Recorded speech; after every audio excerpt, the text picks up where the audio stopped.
수어로 인사드렸습니다. 많이 어색하시죠? 이게 무슨 일인가? 깜짝 놀라셨을 것 같습니다. 우리 교회 강대상에서 수어로 설교하는 것은 처음 있는 일입니다. 아마 이 설교를 들으시는 농인들은 많은 위로를 받으실 것 같습니다. 먼저 질문 하나 해보도록 하겠습니다. 두 개의 언어를 동시에 사용할 수 있는 말이 있을까요? 없을까요? 네. 한국어와 영어를 동시에 사용할 수 있을까요? 네. 한국어로 한 문장 이야기하고 영어로 한 문장 이야기한다면 가능하겠지만 동시에 두 가지 언어를 말할 수는 없습니다. 그런데 한국어와 동시에 사용할 수 있는 언어가 있습니다. 바로 수어입니다. 제가 지금 한국어와 수어를 동시에 사용하고 있지 않습니까? 2016년 8월 4일부터 한국 수화 언어법이 시행됐습니다. 그래서 우리 대한민국의 공식 언어가 두 개가 되었습니다. 그래서 수어도 우리나라의 공식 언어로서 지위를 갖게 되었는데요. 저는 지금 한국어와 한국 수어 두 개를 동시에 사용하고 있습니다. 수어도 하나의 완벽한 언어입니다. 한국어는 말할 것도 없이 완벽한 언어입니다. 그러나 많은 분들이 착각하고 있습니다. 한국어 문장에 맞는 단어로 수어 단어를 나열하면 수어가 된다고 생각합니다. 이 상황을 영어로 생각하면 쉽게 이해가 됩니다. 한국어 문장을 한 단어 한 단어 영어 단어로 바꿔서 늘어놓으면 영어가 됩니까? 아니죠. 영어 어순, 영어 문법, 영어 관습을 빼고 영어 단어만 쭉 늘어놓으면 영어라고 말할 수 없습니다. 수어도 똑같습니다.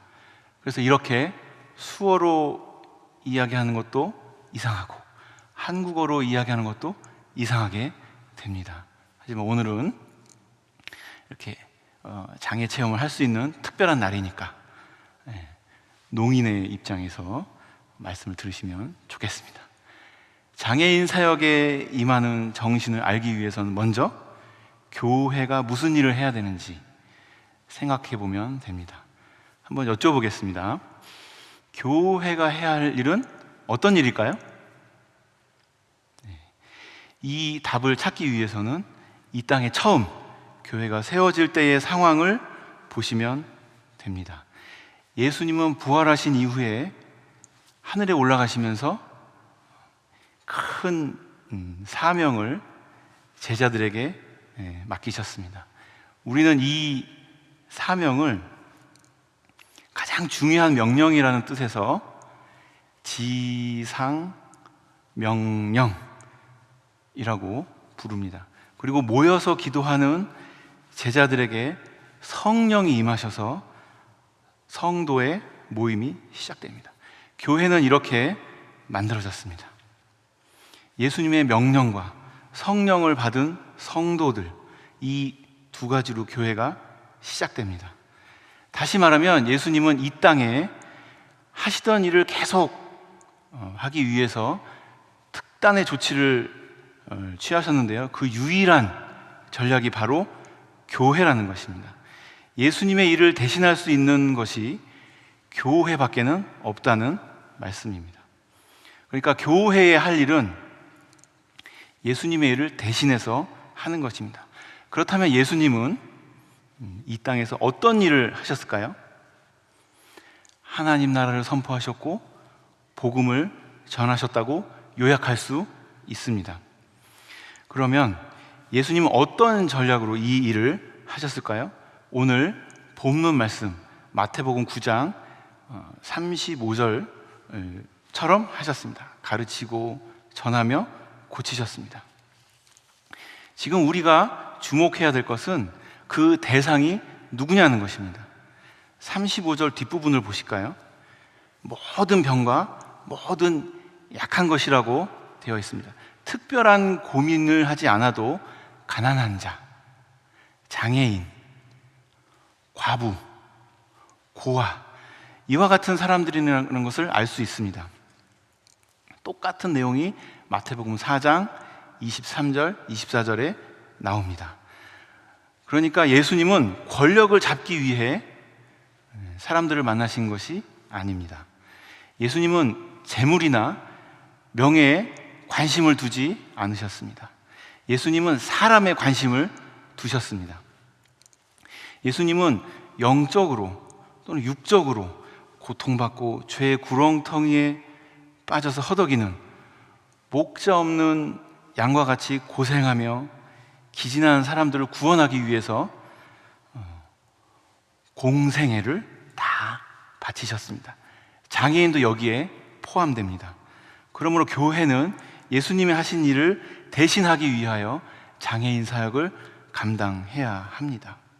장애인 사역의 목적은 예수님이 하신 일을 교회가 대신 감당하는 것입니다. 이 일을 위해 예수님은 어떻게 하셨는지 살펴보면 장애인 사역에 임하는 자세, 세 기둥에 대해서 쉽게 알 수 있습니다.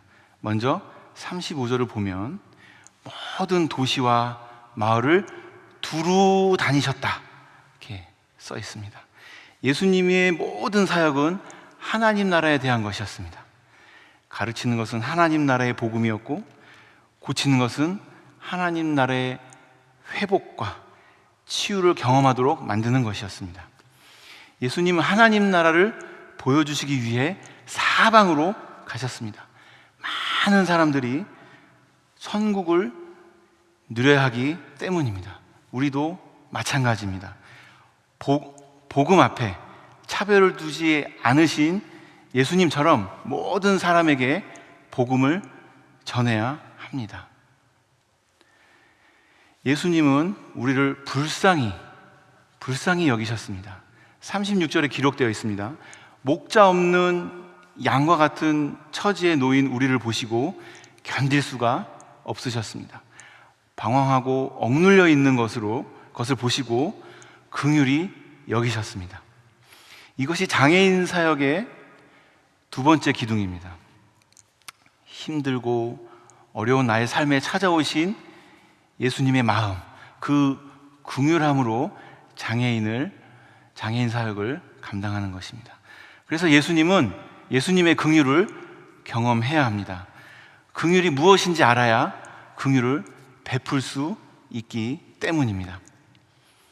장애인 사역의 세 번째 기둥은 예수님의 부름에 순종하는 것입니다. 37절에서 이 땅에는 추수할 것이 너무 많다고 말씀하고 있습니다. 그런데 추수할 일꾼이 적다고, 너무 적다고 말씀합니다. 일꾼이 적은 것은 2000년이 지난 지금도 마찬가지입니다. 천국에만 들어가면 문제 없다, 이런 생각으로 편하게 믿음 생활을 하려고 한다면 이 영혼들은 어떻게 해야 될까요? 하나님이 주인이지 내가 주인이 아닙니다. 열심히 일할 일꾼이 필요합니다. 이러한 정신으로 만든 모임이 에바다부와 사랑부입니다. 에바다부는 1988년 10월 2일 첫 예배를 드렸습니다. 그리고 지금까지 33년 동안 농인들을 섬기고 예수님의 사랑을 전하며 복음을 나누었습니다. 현재 80명 정도의 농인이 출석하고 있습니다. 건청인 교사를 포함하면 재적이 130명 정도 됩니다. 충현교회 에바다부는 대한민국에서 가장 큰 농인 부서입니다. 농인교회를 합쳐도 영락농인교회를 제외하고는 가장 큰 교회입니다. 왜 그럴까요? 충현교회의 명성 때문일까요? 저는 하나님의 사역, 하나님의 역사 때문이라고 생각합니다. 지금부터는 하나님께서 우리 에바다브를 통해서 어떤 열매들을 맺으셨는지 말씀드리도록 하겠습니다. 사진과 영상을 보셔야 되기 때문에 지금부터는 수어를 사용하지 않겠습니다. 나라마다 장애를 판별하는 기준이 다릅니다. 장애라는 것에 대해 절대적인 기준이 없고 모두 상대적인 평가를 하기 때문입니다. 우리나라는 15가지 종류의 장애만 인정하고 있습니다.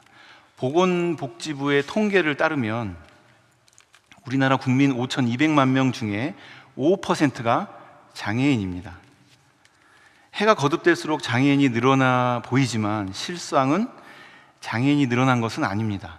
우리나라 복지제도가 발전했다고 볼 수 있는데요, 등록을 안 했던 장애인이 등록을 하면서 통계에 잡히기 때문에 숫자가 늘었다고 보는 것이 맞습니다. 그 중에 48%가 지체 장애입니다. 청각장애는 34만 명으로 약 13%입니다. 시각장애가 25만 명입니다. 발달장애는 약 23만 명입니다. 여기서 우리가 궁금한 것이 하나 있습니다. 시각장애가 더 불편할까요? 청각장애가 더 불편할까요? 물론 둘 다 힘들고 어렵습니다. 사람마다 답이 아마 다를 것이라고 생각됩니다. 이와 똑같은 궁금증을 미국 사람들도 가졌던 것 같습니다. 유명한 사람 중에 시각장애와 청각장애를 둘 다 가지고 계시던 분이 있었습니다. 여러분도 잘 아시는 분인데요, 헬렌 켈러입니다. 이분의 눈은 다른 사람이 보기에도 시각장애가 있다는 것을 금방 알 수 있을 정도로 표시가 났습니다. 그래서 사진을 찍을 때면 이렇게 표시가 덜 나는 쪽으로 돌려서 옆모습을 찍었습니다. 헬렌 켈러에게 기자들이 물었습니다. 시각장애가 더 어렵습니까? 청각장애가 더 어렵습니까? 헬렌 켈러가 이렇게 답을 했습니다. 시각장애는 사물과의 단절을 의미하지만 청각장애는 사람과의 단절을 의미합니다. 우리는 보통 시각장애가 더 힘들 거라고 생각합니다. 눈에 보이지 않으니 더 답답할 것이라고, 더 불편할 것이라고 생각합니다. 그러나 다른 사람과의 소통을 통해 자기 자신을 알아가고 다른 사람과의 관계를 쌓아 인생을 채워가는 것이 사람의 특징이라면 청각장애가 결코 가볍게 볼 수 있는 문제는 아닙니다. 음성 신호로 소통하는 사람들 사이에 살다 보니까 농인들은 늘 단절을 경험합니다. 받은 정보가 없으니 실수하고 위험에도 처하며 잘 모른다고 무시당합니다. 공장에서 일하던 어느 집사님의 경험입니다. 무슨 이유에선지 다음 날 회사가 하루 쉬겠다고 작업장에 안내 방송을 했습니다. 물론 스피커로 내보낸 음성 안내였습니다. 이 안내 방송을 들을 수 없었던 집사님은 다음 날 평소처럼 출근을 했습니다. 공장 문은 닫혀 있었고요, 사람이 아무도 없으니까 엄청 당황했다고 이야기를 하셨습니다. 또 다른 분인데요, 역시 공장에서 일하는 다른 농인의 일입니다. 젊은 친구인데요, 한참 짐을 나르고 힘든 일을 마치고 트럭 뒤쪽에 앉아서 쉬고 있었습니다. 그때 트럭이 움직였습니다. 물론 트럭은 경적도 울리고 경고음을 내면서 후진을 했습니다만 이 친구는 트럭이 내는 소리를 들을 수가 없었습니다. 그래서 피하지 못하고 그 자리에서 그렇게 세상을 떠났습니다. 소리로 소통하는 각종 신호뿐만 아니라 대인관계에서도 너무나 어렵습니다. 사람과의 관계도 문제지만 농인들이 경험하는 영적 환경도 너무나 열악한 상황입니다. 여기에 계신 모든 분들이 인정하실 겁니다. 믿음이 싹트고 자라기 위해서는 하나님의 말씀을 들어야 합니다. 농인들도 그 사실을 압니다. 믿음이 약하거나 그 사실을 몰랐던 농인들도 영적 존재이기 때문에 영적인 안식과 평안을 누리기를 원합니다. 그런데요, 이분들이 어디에서 하나님의 말씀을 들을 수 있을까요? 지금 우리는 말씀의 홍수 시대에 살고 있다면서 고개를 절레절레 흔들고 있지만 이분들은 말씀의 가뭄을 아직도 경험하고 있습니다. 그래서 에바다부에서는 모든 본당 예배를 이렇게 송출하고 있습니다. 예수님의 몸이 죽어도 한 부분도 손상되지 우리 교회에서는 예배를 드릴 때마다 실시간으로 동시에 이렇게 방송하고 있습니다. 여러분이 보시는 이 화면은 국내 최초로 예배 실황과 수어 통역, 자막 방송이 동시에 송출되는 방송입니다. 우리 교회에는 이 방송을 위해 스튜디오가 따로 마련되어 있습니다. 보시면 아시겠지만 수어 통역사도 있고요, 자막 봉사자도 있습니다.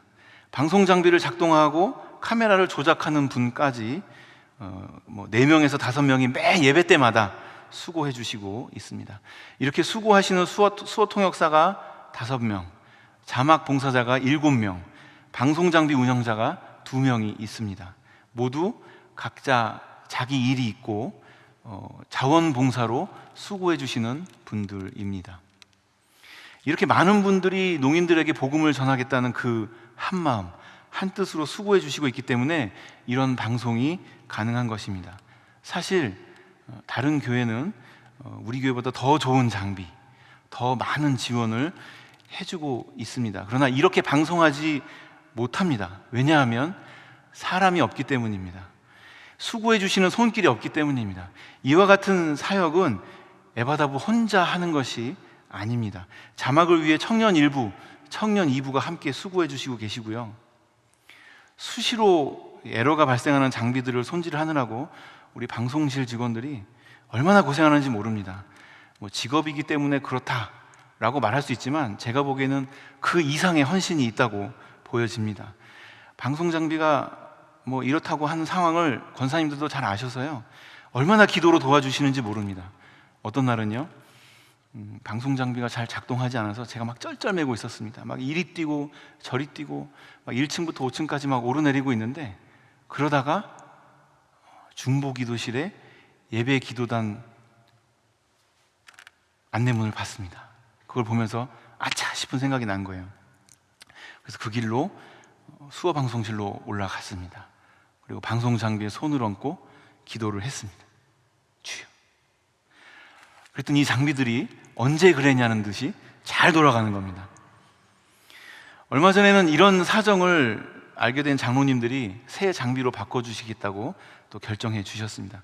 그러니 이 사역은 충현교회가 한 일이 틀림없고요, 하나님의 하신 일이 아닐 수 없습니다. 결코 에바다부 혼자 했다고 할 수가 없습니다.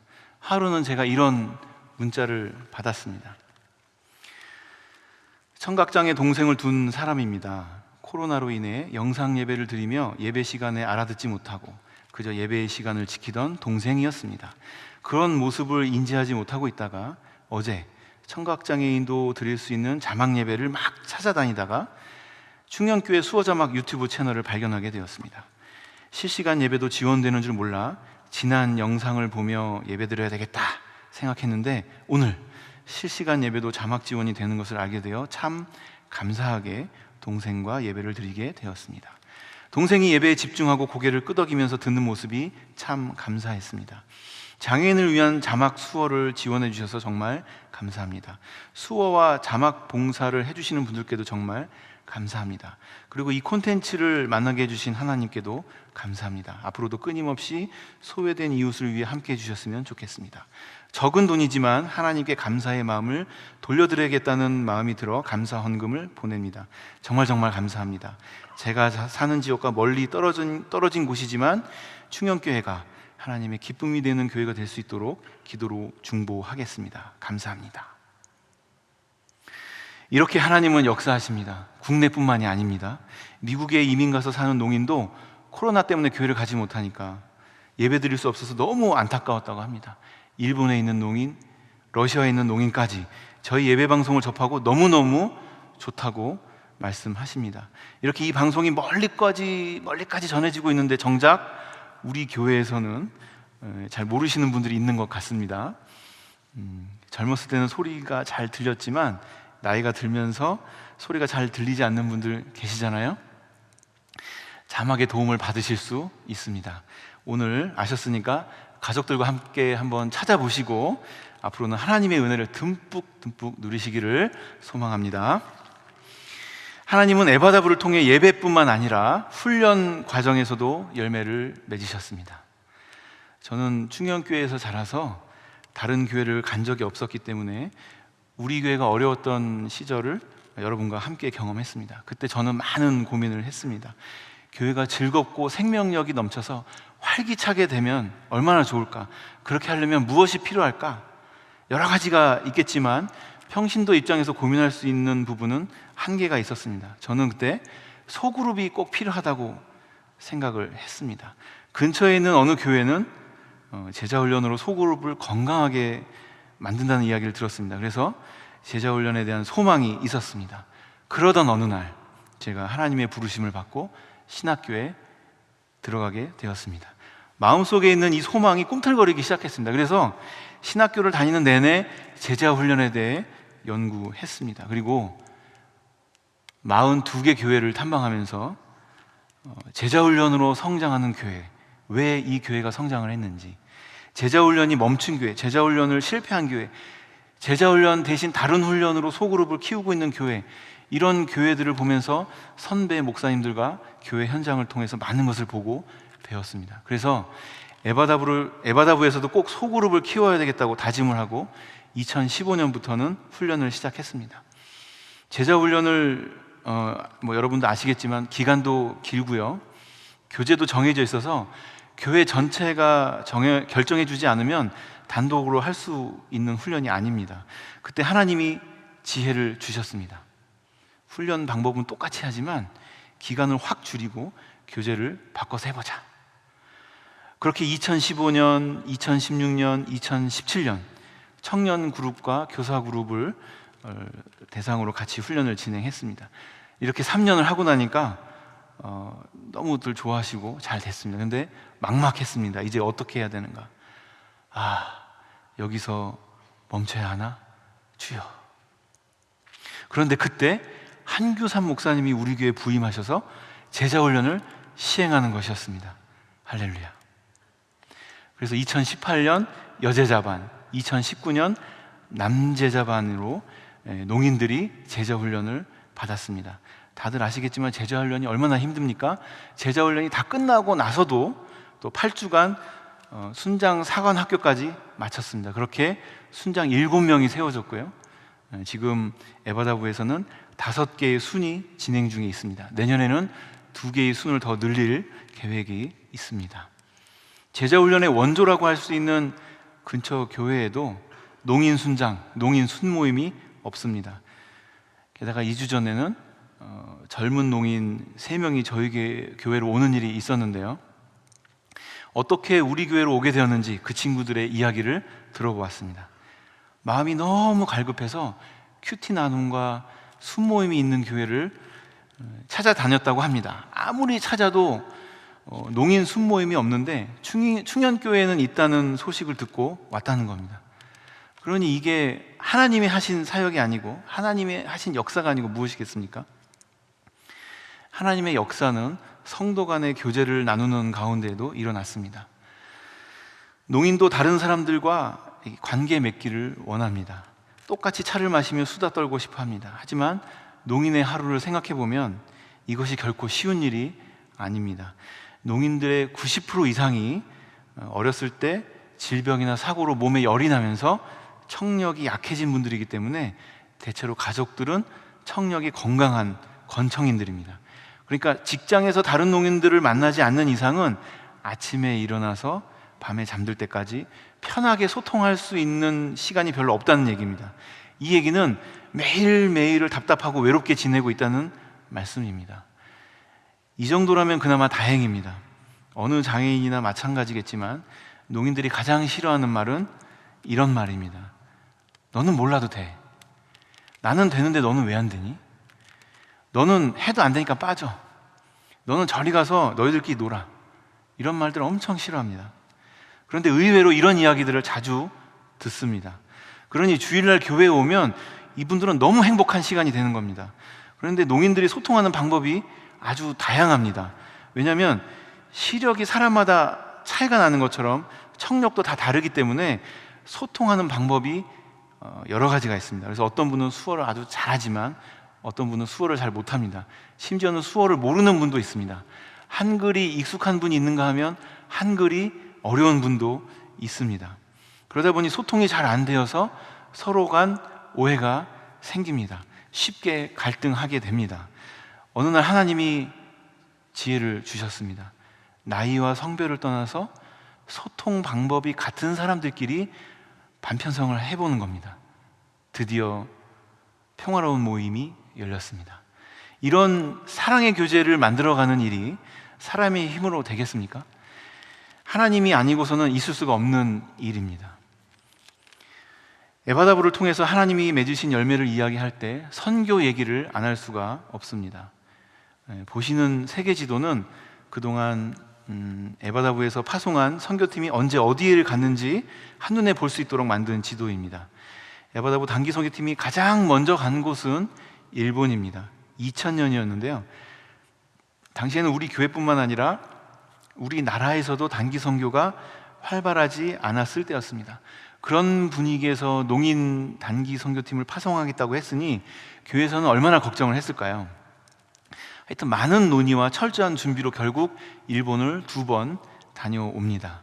제가 알기로는 이것이 대한민국에서 최초로 농인 단기 선교팀을 파송한 사건이었습니다. 이 일이 계기가 되어서 다른 농인교회에서도 많은 단기 선교팀을 파송하게 되었습니다. 그 후로 10년 정도 여러 나라의 단기 선교팀을 파송하던 중에 2011년에 태국을 가려고 준비를 하고 있었습니다. 그런데 갑자기 태국 안에 정치 위기가 발생하면서 선교지를 바꿔야 했습니다. 할 수 없이 베트남을 가게 되었는데 준비 기간도 충분하지 않아서 베트남 수어를 제대로 배울 수가 없었습니다. 대신에 페이스북과 유튜브에 올린 베트남 농인 예배 영상을 보고 수어를 준비했습니다. 그렇게 베트남에 가게 되었는데요. 비두니아로 가려다가 길이 막히고 드로아에 가게 된 사도 바울이 생각나시지 않습니까? 하여튼 길을 가다가 농인을 만나기 어려운 것은 한국이나 베트남이나 똑같습니다. 농인들이 모여있는 곳을 찾아가야 합니다. 그래서 어느 나라를 가든지 가장 먼저 가는 곳은 농인협회입니다.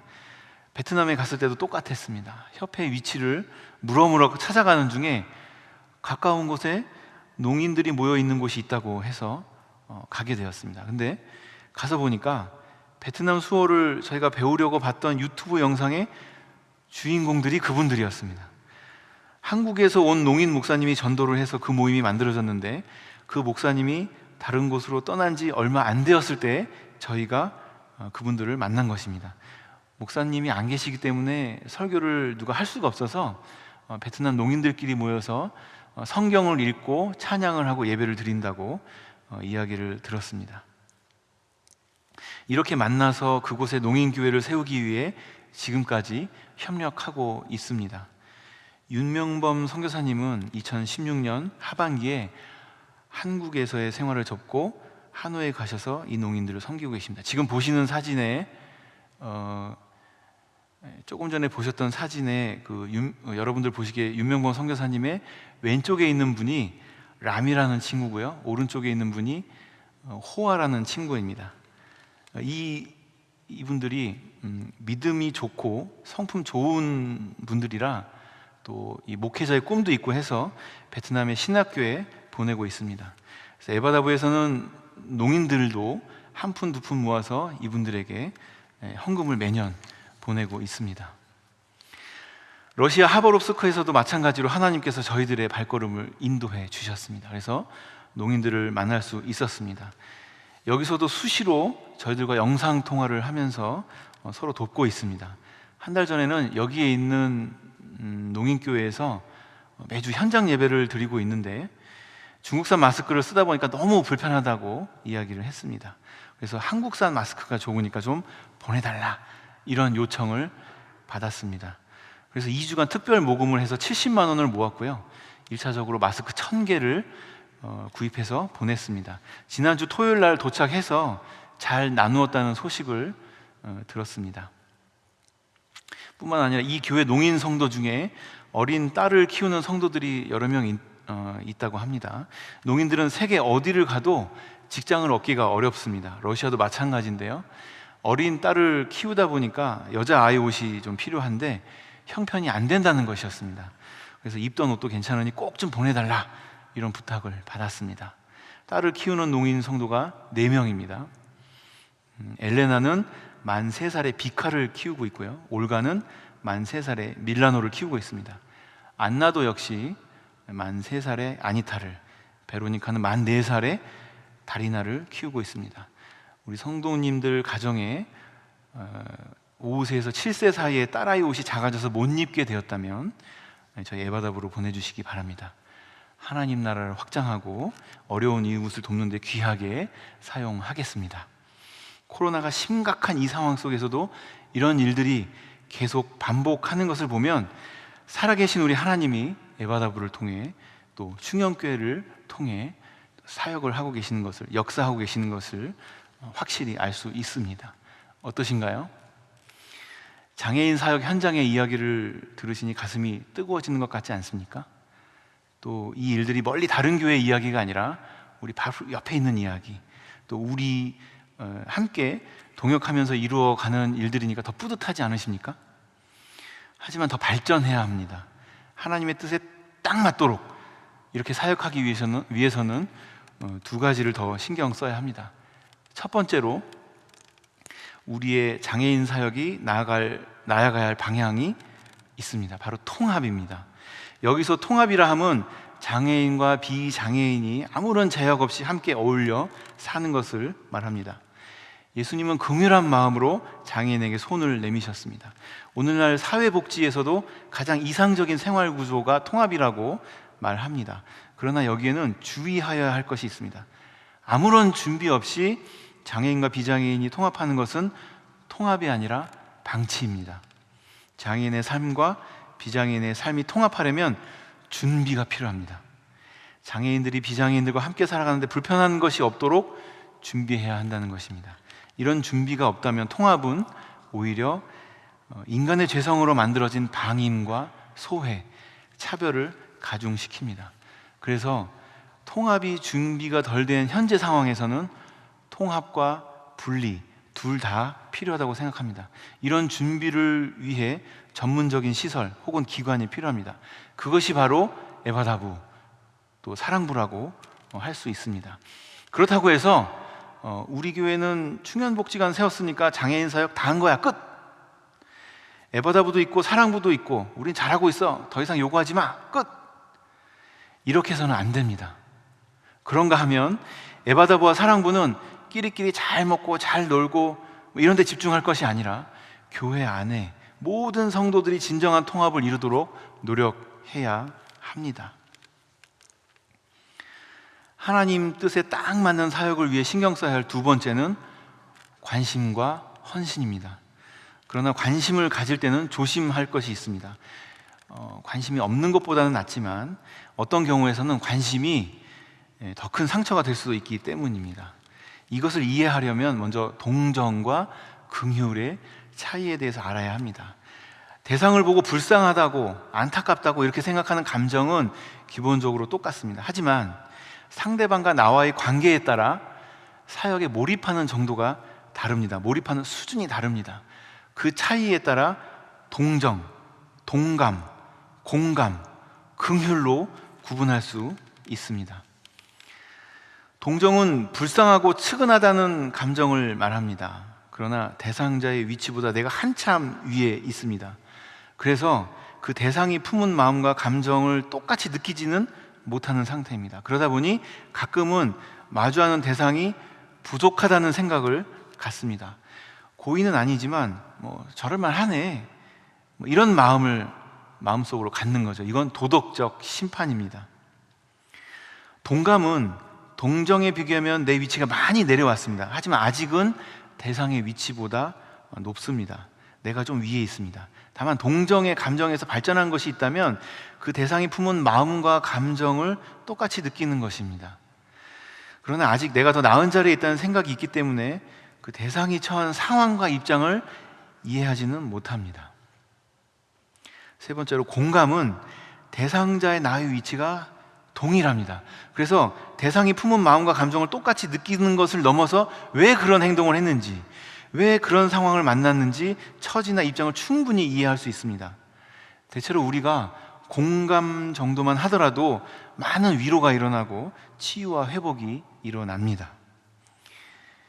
네 번째로, 긍휼은 그 대상을 사랑한 나머지 완전히 하나가 된, 나와 하나가 된 상태입니다. 그 처지나 입장을 충분히 이해하는 차원을 넘어서서 적극적으로 돕지 않으면 견딜 수가 없는 상태입니다. 가만히 있으면 나도 힘들기 때문에, 나도 아프기 때문입니다. 예수님이 우리를 볼 때 갖고 계시는 마음이 바로 이 긍휼입니다. 죄로 인해 허덕이는 우리를 볼 때 돕지 않고서는 견딜 수가 없으셨던 것입니다. 우리가 자주 실수하는 것은 동정에 머물러 있다는 점입니다. 어쩌면 관심이 없는 것보다는 동정심이라도 갖는 것이 참 다행이다, 이렇게 말할 수 있지만, 이런 마음이 오히려 우리 장애인들에게 상처를 줄 수 있습니다. 우리가 갖춰야 할 자세는 동정이 아니라 긍휼입니다. 긍휼할 수 없다면 공감이라도 할 수 있어야 합니다. 그런데 이렇게 긍휼로 장애인을 대한다는 것이 마음만 가지고 될까요? 내 힘만으로는 잘 안 된다는 것이 솔직한 고백일 수 있겠습니다. 장애인 사역은 감정으로 하는 사역이 아니기 때문입니다. 예수님이 주시는 긍휼로 해야 하는 사역이기 때문입니다. 장애인 사역은 나보다 못한 사람을 돕는 사역이 아니라 사랑으로 섬기는 사역입니다. 장애인 사역은 내 감정을 따르는 사역이 아니라 예수님과 동행하면서 예수님의 마음으로 감당하는 사역입니다. 그래서 주님을 의지할 수밖에 없습니다. 주님이 우리를 이렇게 귀한 사역에 보내셨는데, 우리에게 이런 귀한 사역을 맡겨놓으셨는데 알아서 하라고 책임을 떠넘기신 것은 아니겠죠. 그렇기 때문에 주님이 은혜를 안 주실 수가 없습니다. 혹시 은혜 받고 싶으신 분 계십니까? 그러면 에바다부와 사랑부로 오시기 바랍니다. 이렇게 예수님의 긍휼로 관심을 가졌다면 이제는 헌신이 필요합니다. 예수님이 사랑하는 영혼을 돌보라고 부르십니다. 장애인도 천하보다 귀한 영혼입니다. 무언가를 잘하니까 귀한 영혼이 된 것이 아니라 그 자체로, 장애를 가진 그 자체로 귀한 존재입니다. 하나님이 사랑하는 영혼이기 때문입니다. 하나님이 귀하게 여기는 영혼을 우리가 뭔데 무시하고 방치할 수 있겠습니까? 하나님이 귀하게 여기는 영혼을 어찌 돌보지 않고 가만히 있을 수 있겠습니까? 우리가 하나님 뜻대로 산다고 말하려면 장애인을 돌봐야 합니다. 섬겨야 합니다. 장애인 사역에 동참해야 합니다. 주님이 부르실 때 내 인생을 들여 귀하게 쓰임받는 인생 되시기를 간절히 소망합니다. 그리하여서 하나님을 아는데도 1등이 되는 교회, 예수님의 사역을 대신하는데도 1등이 되는 교회 되셔서 먼 훗날 하나님 앞에 이르렀을 때 착한 종아 잘하였다 칭찬받으시는 귀한 일꾼 다 되시기를 예수님의 이름으로 축복합니다.